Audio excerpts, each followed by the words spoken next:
নমস্কার বন্ধুরা, আমি ছবি আর খাঁটি বাঙাল ভাষার এই ব্লগখান হইতেছে গিয়ে আমার 2 নম্বর ব্লগ, সেকেন্ড ব্লগ।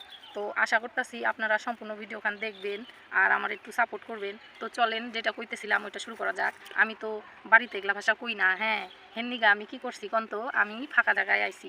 আগের দিন দেখছিলেন না আপনারা যে আমি সরিষা খেতে ছিলাম? তো আজকে আর সরিষা খেতে না, আজকে আইছি বড়ইতলায়। এই দেখেন কি সুন্দর পরিবেশ, আর বড়ইগুলা দেখালন, বড়ইগুলা কি সুন্দর। তো চারপাশে নদী টদী কত কিছু, কি সুন্দর আমাকে পরিবেশ খান। আর আমি বাড়িতে কথা কই নাই কিসের নিগা জানে নিহি, মানুষে তো হাসবো, কই বউ মুখের বউ পাগল হইয়া গেছে। আর ইউটিউবে নাকি আমি কি কি ছাড়ি, সবাই কয় কয় কি সব ছাড়ে। তো আমি যেগুলান কাজকর্ম করি সেগুলাই তো ছাড়মু নাকি কন, তো আপনারাই কন। তো আমার যদি এই ভিডিওখান আপনাকে ভালো লেগে থাকে অবশ্যই আমার একখান লাইক করেন আর কমেন্ট করলে করেন, পারলে একটু শেয়ার করেন। তো আপনারা যদি এগুলা ভিডিও দেখতে চান তাহলে আমি আপনাগুলিকে সুন্দর করে তৈরি করবো। আর আজকের লিগা ভিডিওখান আমি এখানেই শেষ করতেছি। ভালো থাকেন, সুস্থ থাকেন, দেখা হইব আরেকখান নতুন ভিডিওতে। টাটা।